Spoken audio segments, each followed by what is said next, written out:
Amateur Traveler, episode 862. Today, the Amateur Traveler talks about Mayan pyramids, cave tubing adventures, snorkeling with sharks, rays, and a manatee, as we go to Belize and Guatemala. This is Chris Christensen from Amateur Traveler. Let's talk about Belize and Guatemala. This is Chris from Amateur Traveler, and there is no guest for today's show, but it's going to be one of those solo shows talking about a recent travel I did. As mentioned in the intro, it was a trip to Belize and Guatemala, specifically to Belize and to Tikal in Guatemala, and a little more around that area, but I'll get into more details about that later. So basically what happened here is I was supposed to be doing a trip to Africa in the fall of 2023 this year, and this was for the TBEX conference, and that got pushed off into next year. And so I ended up with 2 weeks of vacation that I needed something to do. And I was looking for what I could do with 1 week vacation that would get me some new countries I've never been to before and had not been to either Belize or Guatemala. And my wife did not have the time available, so I was looking at what I could do that she would be okay with me going. And this is a tropical area, and she's not so good with the hot and the sticky. And so she was okay with me going on this, but I didn't want to go by myself, so I was interested in a small group tour. And one of the small group companies that we've talked about on the show before, but I had not used before, is G Adventures. If you listen back in the show archives, you'll hear various shows that talk about G. I can remember we had a show, for instance, talking about going to Haiti with G Adventures. They have a good reputation. They've worked with a number of my travel blogger friends over the years, but I had not personally used them. And I found this trip that I could do arriving on Saturday, staying for a week, and leaving on Sunday. And Belize, where you'd fly into, is close enough that you can fly in from the US and Canada on the same day and start that tour and fly back in the day that you finish. Now, I usually recommend you come a day ahead just in case something happens with your flights. I did not do that in this case, but fortunately I was flying from California, where I live, and I flew through LA, which I didn't think would have thunderstorms or other kind of summer issues since I was doing this trip in August. So I was able to do a 1 week trip and really packed in a lot, as you'll hear in this particular adventure. Now, I should say that G Adventures did sponsor this trip, although not in the usual sense. They did not reach out to me and say, hey, Chris, would you like to go to Belize? But I picked this trip, wanted to do it, and reached out to them and said, hey, would you be interested in sponsoring? And they said, sure, in exchange for a blog post and a podcast. And this is that podcast. And then they paid for the tour cost, and then for also half of the single supplement, because I snore and I didn't want to share a room.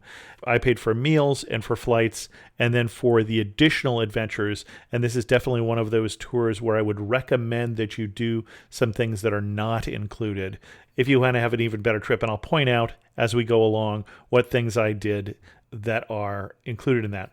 The usual question I ask people is, why should you go? And I hope that you got a sense for that just in the first few seconds of this podcast. I was able to stand on top of 3 Mayan pyramids. I was able to go cave tubing through a cave in Belize, and able to go snorkeling with sharks and rays and a turtle and a manatees and a barracuda and, obviously coral reef there off the coast of Belize. Really great trip, packed in quite a lot into that 1 week vacation. And that's why I think this is both a good itinerary for you, specifically the G Adventures Belize and Tikal trip, which is what I did, but also 2 very interesting countries. You can do this on your own as well, although it's a little hard to pack in quite as much as I was able to doing it with the tour.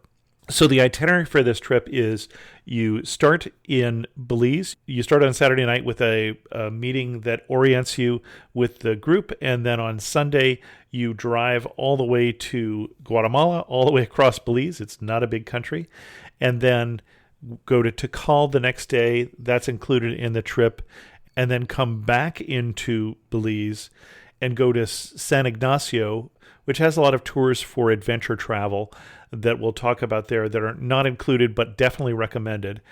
Then you go to Caye Caulker, that's Caye, Caye Caulker, which is one of the islands off the coast by the Barrier Reef in Belize, and do some beach time there, including snorkel trip, which I talked about, which is not one of the included activities.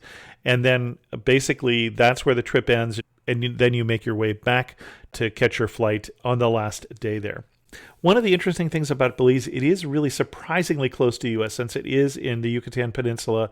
I was able to catch a 6:30 flight from San Francisco, fly through Los Angeles, and the opening meeting for the tour started at 6 p.m., and I hit the hotel that the tour was meeting at 5:58 of the same day. So it's a little bit of a long day, but it's one time zone off from where I was in the Pacific, because they are 2 time zones off but don't do daylight savings time.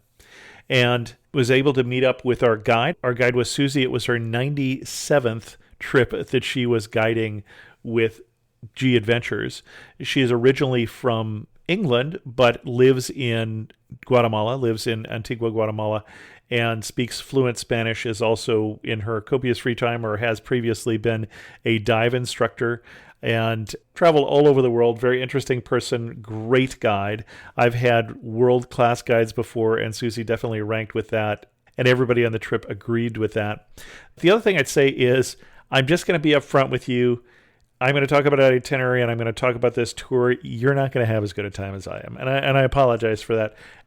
I was there with a really great group of people. You'll have a fine group. I'm sure they'll be terrific, but it really was a good group. It really gelled very well, and Susie said it was one of the best groups in terms of cohesion that she had seen.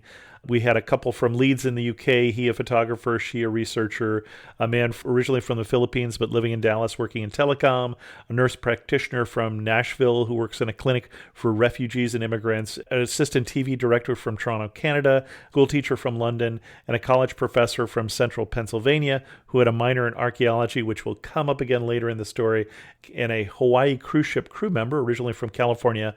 Great group of people, diverse group of people.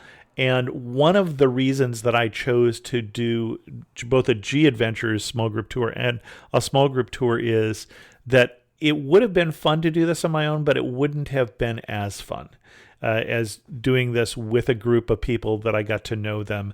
And that's one of the reasons why, at Amateur Traveler, we do the small group tours, but also why I do recommend the small group tours as a good alternative to independent travel. So we met on that Saturday night. We got our orientation. We were going to leave the next day. Now, this is an adventure tour, and both in the terms of the type of activities available, but also in terms of the style of travel. G Adventures does this tour in a different way. Also, they have a higher end tour, which is a National Geographic branded tour. So it's G and National Geographic working together, where you're going to get a private bus and you're going to have more included activities. And, that's, you're going to pay a little more for that than you would for this trip. The list price on this trip is $1,299. Right now, for instance, it's on sale for $1,104. So it can depend on what time you go, whether you can get a deal. At least the last 3 people who booked this tour for the tour that I was on were able to get a 25% discount because they booked last minute. So that is something you need to look at in terms of what the cost of the tours will be. But one of the reasons that I say that it's a lower cost tour and that they do the higher end tour is that our first adventure was traveling on public transportation in Belize. And so in this tour, they use public transportation in Belize because they believe the Belizeans keep their buses in pretty good shape. They don't do it in Guatemala because they don't have as much faith in the public transportation in that country. But on that first Sunday, we did go from the Trip Hotel, and the Trip Hotel for my particular trip was the Golden Bay Belize Hotel in Belize City. Now, they won't always stay in all the same hotels because they're trying to spread the love around to different properties. But that was a good hotel. It had a great rooftop restaurant where we had breakfast, a really good restaurant, although get there early because, as you'll see with every different restaurant we went to in Belize and Guatemala, the service was a little slower. Good service, but not really fast, and so always allow extra time. But then we went down to the public bus station. We grabbed a public bus, and this is an old U.S. school bus that has not been fixed up much since it was used in the U.S., so, no seat belts, the usual school bus seats. except not enough of them. So we bought tickets for the bus, but I don't know why they bothered to sell tickets, because basically when we left the Belize City bus station on a busy Sunday, there were 3 people for every 2 seats. And the rest of us were standing in the aisles and trying to find some place. We were supposed to pretend to sit down just long enough to leave the bus station for some reason. I'm sure there's some rule about everybody's supposed to be in a seat, which was just impossible. And I was probably on my feet on the bus for about 40 minutes until it was a local bus, so we stopped very often and people got on and got off. But as we got further and further from Belize City, more people got off and I was able to get a seat. So, there's your first part of your adventure. No air conditioning in the bus, but the windows are open. It was fine. If that's not the kind of travel for you, where you don't want to have an interaction with the locals, then maybe think about the higher end trip. But the tour that I did had a good sense of adventure. And so this was just part of the adventure. You then take the bus towards the Guatemala border. It doesn't quite go all the way there. We got on another private bus with a contractor who we would use later in the week for some of the cave adventures we did. And they took us to the Belize and Guatemala border. We paid a fee to get out of Belize, even though we'd really just gotten to Belize. So you have to pay $30 Belize to leave the country. And that is $15 US. So the Belizean dollar is pegged to the US dollar 2-to-1. And so, for instance, getting from the airport in Belize to the hotel was $30 US dollars or 60 Belize dollars. And so it's always very easy. In fact, you can use either US dollars or Belize dollars everywhere we were, and you might get one or the other in change. And so it's almost like they were interchangeable. I have a picture of a sign that says 30 Belize dollars, but I think we paid 20 US dollars to leave. We went into the Guatemala border, got our passports stamped, and met up with a private bus driver. And then normally at this point, your itinerary goes to Flores, which we'll talk about in a little bit. But our group were all interested in going to a second Mayan site. Now, the Tikal site that we were going to go to the next day is one of the largest sites in terms of what has been excavated, but that also means it's very popular and can get crowded. And so we were interested in going to one called Yaxha, which is Yaxha. This is down a bumpy road to get to Yaxha, and it's not as crowded as Tikal, but also not as a largest site. But we met up with a guide in Yaxha and were able to get our first introduction into one of these sites, 3 sites that I ended up going to from the Mayan Classical period. And the Mayan Classical period runs from about 200 to 900 AD. And then this civilization fell, and they don't know exactly why, but all these big cities went into ruin and were covered over. And so as you're in places like Yaxha, you can still see that there are a number of hills around this Mayan site, and each of those hills is an unexcavated building. And there are quite a few of them. You'll see as many unexcavated buildings in Yaxha as you'll see excavated buildings. And one of the reasons is that it takes work, obviously, to unexcavate something, but also after you do, that site will then be exposed to the elements and will start to degrade. And so sometimes for preservation, they will leave things covered with brush and trees, everything that are growing out of these mounds. And when they do excavate them, first you come in and you cut down the trees, and then you have to dig out the dirt, and then you finally get down to the kind of things that you see in archaeological digs with actually using trowels and brushes and things. But first you have to get rid of just a whole lot of dirt that has filled in this jungle site over the years since 900 AD or so. In these cities, you're going to tend to see these large pyramids that are fairly typical for the Mayan cities. And you're also going to see stelae, and that's the plural of these very intricately carved stones that were often telling you about a particular ruler. And they have enough information on them that helps the archaeologists date this particular ruler. And then it has usually the ruler on there in profile with an amazingly complicated headdress and such. And you'll see that, for instance, we saw it first at Yaxha. And then you'll also see ball courts where they played the famous ball game that the Mayans did, where either the winners were sacrificed to the gods or the losers were sacrificed to the gods. There's some controversy about that. Usually it'd be you're playing with somebody perhaps you've defeated in battle. And then there are also a number of smaller pyramid sites that are often, we were told, noble houses. And so they might not only go up maybe 10 feet, and then there would have been a house on top for the nobility. And you are out here in the jungle. So we saw leafcutter ants blazing a trail through the underbrush, and we heard howler monkeys. We saw spider monkeys. We saw kudamundi, which is in the raccoon family, kind of a reddish striped tail, skinny raccoon-looking animal. And you still get a chance in Yaxha and in the other sites that we went to climb the pyramids.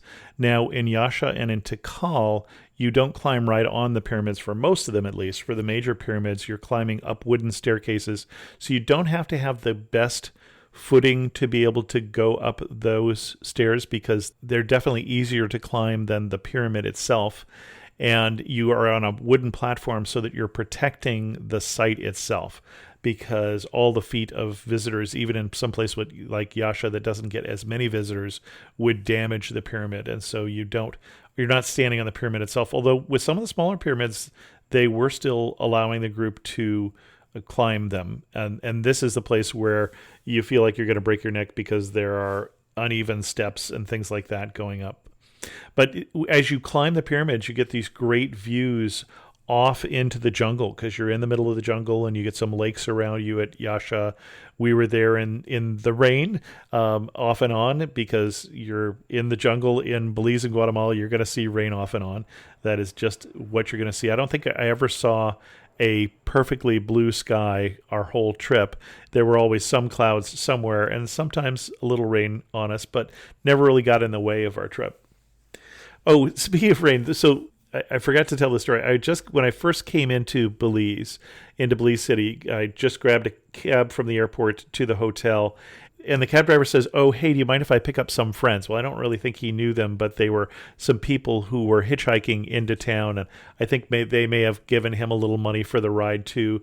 But they immediately broke into a Belizean Creole, and this is a English-based Creole, so it's a mixture of English and especially the language from some of the original slaves who were brought over from Africa. Very cryptic language, and fascinating to hear them talk in this Creole as we were heading into town. And of course, right after we picked them up, the skies opened up with rain, and it just poured. So I felt better about the fact that we had given these folks a ride, but that's just kind of the way things work in Belize. Konnichiwa, I'm Yuki, a tour leader with Explore.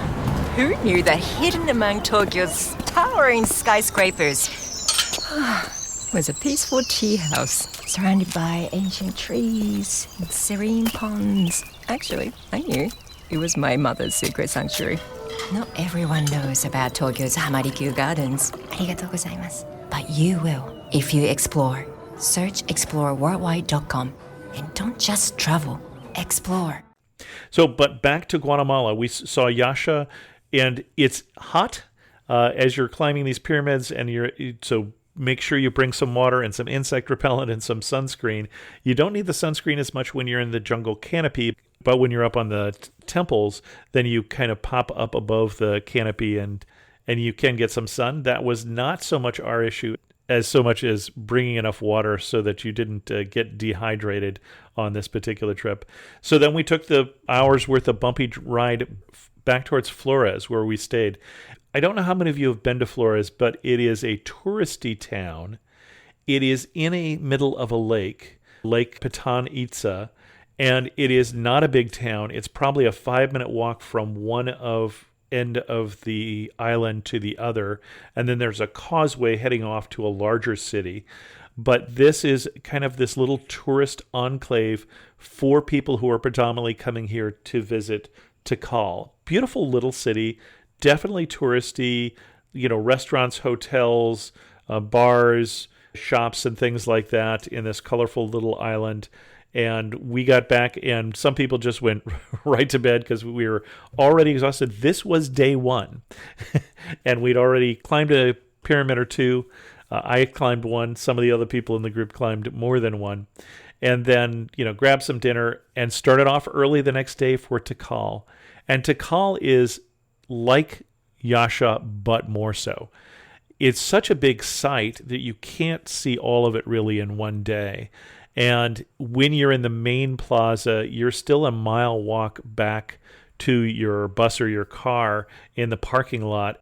So the guide that we met basically plotted a course to take us around temple number 4 and temple number 5 and then go to the main plaza as well. And we climbed 2 different pyramids before we got to the main plaza, and then those who still had energy left climbed some of the structures in the main plaza.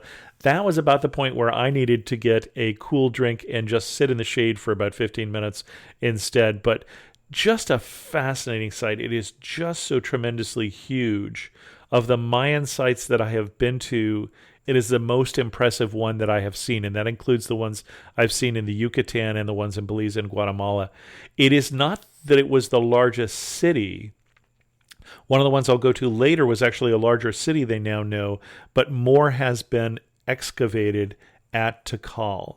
And so as you're climbing these pyramids in the jungle, it may look familiar because for those of you who saw the original Star Wars movie, this was where the rebels take off from to go attack the Death Star. It played the part of the jungle moon of Yavin 4 in the Star Wars movie, but it's just this fascinating Mayan city sticking out from this jungle canopy. And again, all of this from the Mayan Classical period. And our understanding now, having spent time with 3 different archaeologists, 3 different tour guides doing 3 different Mayan cities, is we don't know what caused the collapse of the classical Mayan age. They think it was likely related to a drought and to instability in the political structure because of that. They can tell that a drought happened around the same time as the collapse. But then some of the cities further north, like Chichen Itza and such up in Mexico, would be cities from later periods after this collapse of these cities in this area. The Mayans didn't all go away. There are still Mayans. This is still a heavily Mayan population in this part of Guatemala and in parts of Belize, the western part of Belize. So the Mayan people are still here. They haven't gone anywhere, but and there's still a number of Mayan languages being spoken in the area. And there are still some places, like in Yaxha, they were showing us where some of the locals would come and still perform some Mayan rituals. No human sacrifice anymore. They don't allow that. But still, some of the other rituals are allowed to be performed by the Mayan people inside of this area. So Tikal is amazing. The reason why Tikal is added to this tour that's Belize and Tikal is that Tikal is worth seeing. If you're anywhere near Tikal, I would suggest you get there. And this tour was a great way to do that. Again, you're in the jungle. I went through my water bottle, brought 3 more cold drinks from vendors along the way because it'd get warm. And fortunately, you're not in the direct sun that much. When we were up in the pyramids, it was particularly warm, but just worth it. Just amazing experience. Went then back to Flores, took some naps and a swim and had some lunch, and then, ended our trip in Flores with going to one of the rooftop bars and watching the sunset, which is a very Flores thing to do. We were at the Hotel Isla de Flores to the Mangoes bar at the top. I think I had a fancy drink with the lit on fire cinnamon stick in it. It's a very great way to end our particular Guatemala part of this tour. And so then the next day we got in the bus and went back to the Guatemalan Belize border. You don't have to pay to get in this time, and grabbed a bus. And then our next, so just to wrap up the Guatemala part of our trip, Yaxha was extra, so that was $75 extra. Tikal was included. And then there were other things that you could have done, like jungle zip lining, which would have been $40. The sunset drinks was obviously extra cost. There were boat trips that you could do, and you could swim in the lake around the city of Flores. I don't think anybody did any of those. We did swim in the pool of the place we stayed. We stayed at the Hotel Peten, P-E-T-E-N, which is the name of this region of Guatemala. Lovely hotel, small indoor-outdoor pool, no elevator. So after we were climbing pyramids, there were no elevators in this whole part of the trip. In fact, I think the last elevator we saw was in Belize City at the hotel we stayed there. And so our legs got a little bit of a workout, but it's good exercise. So we went back to Belize the next day. And that day, the entire group had decided to do an optional activity, which was a cave tubing adventure. And I don't know if you've ever done this. I had done blackwater rafting in New Zealand and loved it. Now, that was much colder water, and so you needed to wear a wetsuit, and it was also much more claustrophobic. You had just you and your tube, and there were places that it would just you and your tube fit. In this particular adventure, we got in the bus, dropped our stuff off at the hotel, got in the bus, and then drove halfway back to Belize City, literally halfway across Belize, to get to the particular cave where we were doing our cave tubing, and had our lunch when we got there, because by this point I think it was maybe 3 o'clock or so, or 2 or 3 o'clock, and the only trouble with that was they had the rum punch with lunch that was pretty strong. And I was feeling that as we walked the 20 minutes to where we put in our inner tubes after lunch. I think that rum punch went right to my head, but good Belizean lunch with beans and rice and chicken and a strong rum punch. And then we got in the water, and as soon as we did this 20-minute trek through the jungle, carrying our tubes, crossing the river a couple times, with our guides pointing out some of the local flora and fauna and seeing the leafcutter ants again, we get in the water, we're cooling off, and then the guides actually lashed our inner tubes together into a makeshift raft, basically 2 inner tubes wide. And then we had one guide at the front and one guide at the end. So there were 10 of us in our group, counting Susie, our guide, and then 2 guides from the cave tubing company. And they basically do all the work. So they're the ones who are either swimming, pulling you, or walking, pulling you, or pushing you, or guiding you into this current or that current as you're going through this adventure. But you're going through a cave. You all have headlamps on and helmets, and the main reason for the helmet is so you can see what's going on, so you can point your light up or down and see wherever you're looking. And we cruised to a certain part of the cave, which was a larger opening where you could still see in the distance a skylight in the cave, so you could see what would have been a cenote, I suppose, if you're in the Yucatan, we'd call it that. But there's a skylight in the cave, and they said, "Do you want to go explore?" And everybody said, "Yes," because it was that kind of group. And so we got out of our tubes. Apparently not every group does, which surprised me, and clambered up the rocks and then up some steps to see around a little bit, and then came around in a loop and came to a place where you could still see some artifacts left by the Mayans of the Classical Age who had given offerings in this cave. And so you could see broken pottery and pieces like that. Now, I'll talk about another cave in a bit where you can actually see remains of humans that were sacrificed, but that was not this cave. And then we got back into the water, some more adventurous in the group actually doing the jump in the dark into the water, and then went through some more claustrophobic areas where you could reach up and touch the top of the cave. Don't touch the stalactites because they take a long time to grow. And into a place where a bat was in this small space. It turns out that bats navigate by echolocation, and when people are screaming, they have a hard time navigating, which you might know, and yet you might still scream when you find yourself in a small enclosed location with a bat.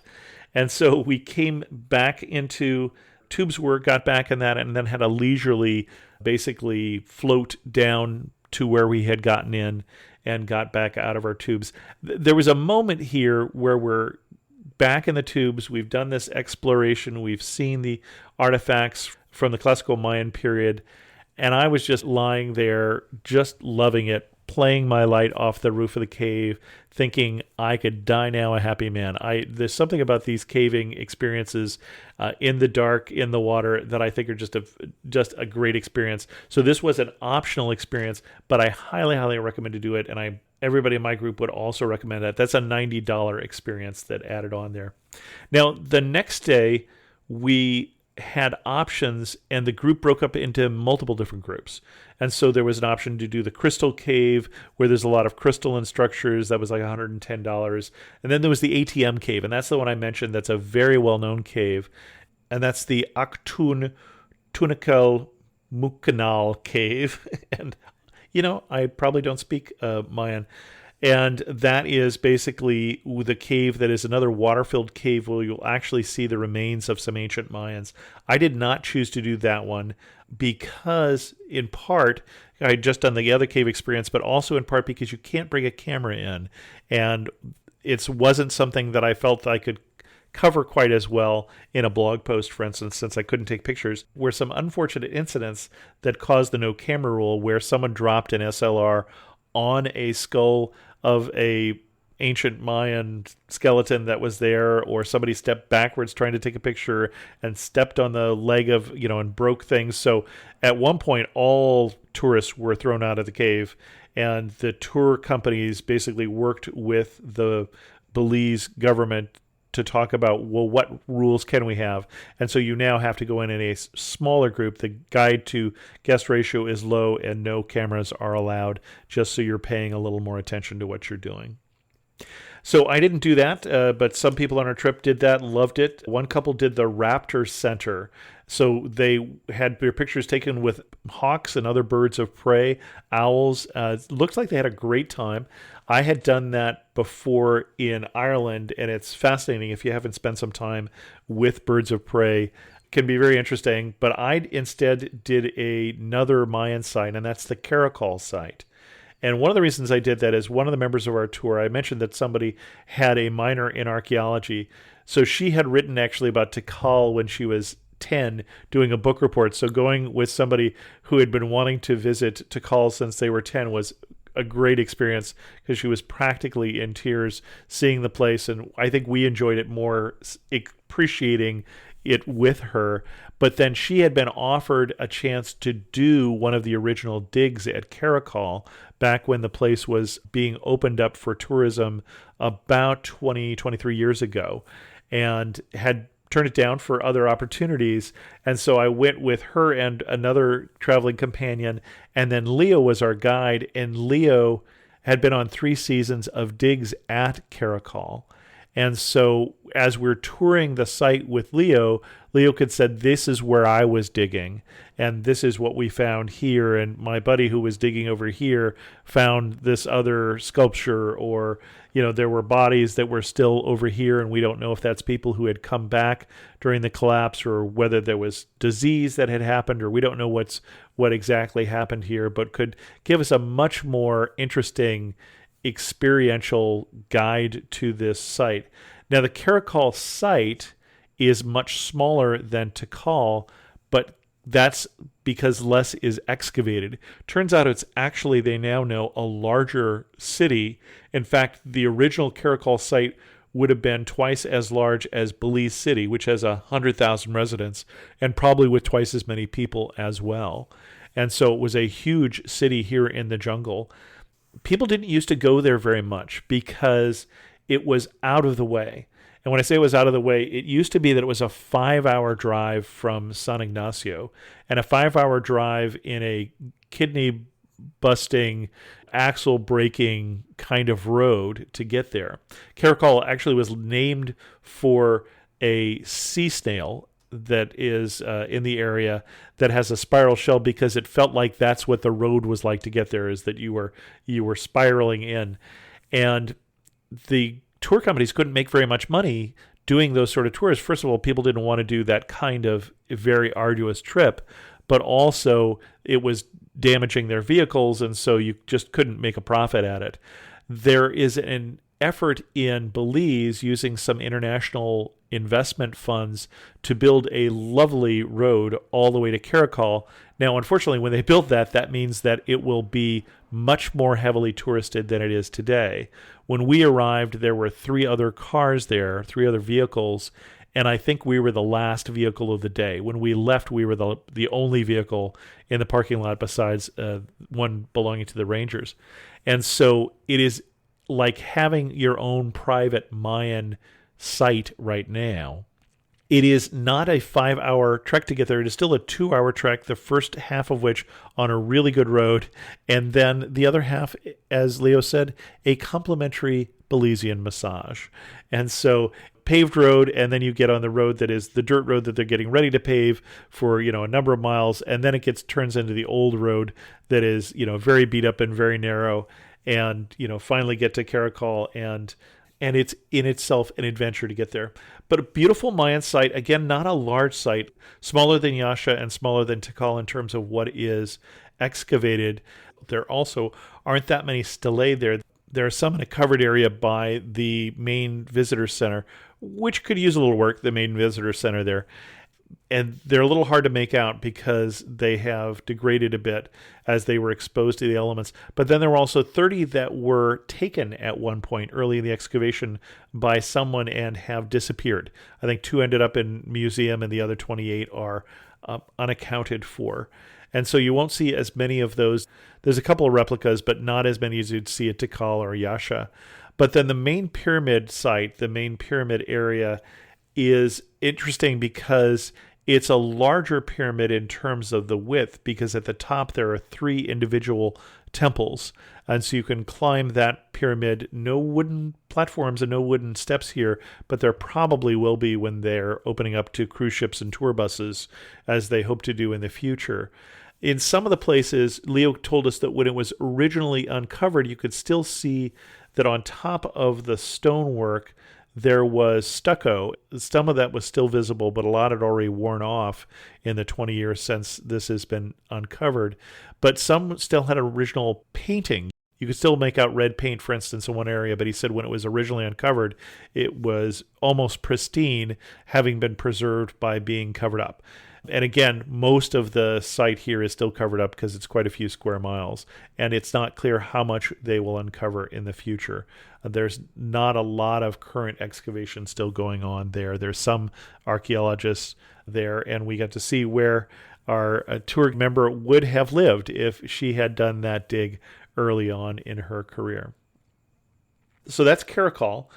We then finished up San Ignacio. In San Ignacio, we stayed in the Midas Belize Hotel, lovely hotel, also used by the higher-end tour, the National Geographic branded trip that G Adventures does there. So a place you might be interested in staying if you're going there on your own. And then the next day we caught the public bus, this time not the Sunday bus, so not as busy, and also not the local bus, the express bus, so everybody had a seat, back to Belize City. We got to Belize City. Taxis had been arranged to meet us that took us to the ferry, and then we took the ferry out to Caye Caulker. And Caye Caulker is a real beach town, and I loved Caye Caulker, but it's quite different from the rest of the trip because now we're in a very typical beach town, lots of bikinis, sand everywhere, including the streets are mostly sand, people doing barbecue carts right on the road there, different bars and restaurants and hotels. Predominantly, it's a small city on a small island, so the whole island is a mile long and 4 blocks wide. There's another half to the island, but a hurricane cut the island in half in 1961, and so the southern part of the island, which also has an airport, although more about that later, and it has about 2,000 residents and then some number of tourists there as well. Obviously, the main thing that you're there for are the sea life and the reef experiences. So I would not go to Caye Caulker on your own unless you're planning to get out and actually go to the reef and do a snorkeling experience. Our whole tour group did, although one person ended up with a traveler's belly issue, so she had to do it a day later. But we had 2 days in Caye Caulker, and all of us did the snorkeling trip on one day or the other, and then we all did a sunset cruise on the final day. And both of those were added on. The full day snorkel trip was $90, and the sunset sailing was $60. Both of them definitely worth it. Before we did that, though, when we got to Caye Caulker, we had guides that guided us around the island, and our guides were special because G Adventures likes to work with local charities, and one of the local charities they're working with here is Bikes with Purpose. And Bikes with Purpose is high school kids who are your guides who are giving you an introduction into Caye Caulker, and they're kids from the Ocean Academy, which is the local school that was started on the island so that kids didn't have to go off the island on the ferry to go get to school. So it's a high school. And so we did a tour where we got on some old cruiser bikes and pedaled down the island to go first to Ocean Academy, to their school, where we had introduction into the school and what they were doing there. They introduced to the Ocean Academy way: be mindful, know your passion, make money, and create legacies. So these kids are doing this entrepreneurial adventure, this Bikes with Purpose, as part of what this high school is about. And so they took us to school. They also gave us a crash course in Creole, in terms of how to say mother, which is mada, or ma, father, which is fada, or pa, brother, which is breda, sista, girl, which is gyal, boy, which is boy, and various other words. And then they took us around the island to some of the typical touristy sites. And so, for instance, we went to Stingray Beach and got to see the stingrays in the water there. This is in the water right off the Iguana Reef Inn, this beach. And then there also is a small area where they're encouraging the growth of seahorses. We're able to see one seahorse, but quite a few stingrays in there. And then went a little further down, for instance, and got a chance to feed the tarpon. Tarpon, native fish, they're endangered right now, and so they are protected. And there's a tarpon dock where you can put a small fish in your hand and hold it over the water. And there's a video in the blog post that I did about this where you're holding the fish for a few seconds. So one of the tarpon will come and jump and grab the fish out of your hand in a very startling fashion. And it doesn't matter how many people this has happened to before you, somehow it's hard to be prepared for that. So that was the tour that we got from Bikes with Purpose. So it was fun to spend time with those kids. And then again, the main trip, that was that day-long snorkeling trip on the island. And that was quite memorable. In terms of snorkeling trips, and I've been in snorkeling all around the world, I would say this trip is in the top half of the things I've done, not for the colorful nature of the fish, because they weren't as colorful as fish I've seen elsewhere, or the coral wasn't as colorful as I've seen elsewhere, but the variety was stunning. So on the way out, we saw dolphins, and then we stopped to see a sea turtle, and then we stopped to see a manatee, and then we went to the place on the reef where the rays and the basking sharks hang out, and saw quite a lot of sharks and rays that we were swimming with there. Fortunately, basking sharks are safe to swim with, but still fascinating to see. Did another stop to see some other coral. It was fascinating to me because as you parked on this reef, as you've moored the boat and stopped the boat, and you jump off into the water to do your snorkeling adventure, you're following your snorkeling guide here. There was so much seagrass on the bottom, and it was almost like they'd parked on the lawn, is the feeling that it felt like. So very interesting area, wonderful snorkeling experience, would highly recommend it. The last day, basically a lot of people just hung out and relaxed, or potentially did other activities. There are other activities available to do on Caye Caulker. You could rent a kayak, you could hire a bike, you could do a scuba diving trip. The one thing you couldn't do when we were there is you could not get on a plane and go fly over the blue hole. And you may have seen, if you see pictures of Belize, you may have seen this deep hole in the ocean called the blue hole. And there were definitely people on our trip who wanted to do that. It's a little more expensive experience. It's not one that G necessarily reps. They don't necessarily recommend it one particular group or another because they're not sure about that they can represent the quality of that particular trip. But it didn't matter because the airport was closed. They were refinishing the airport.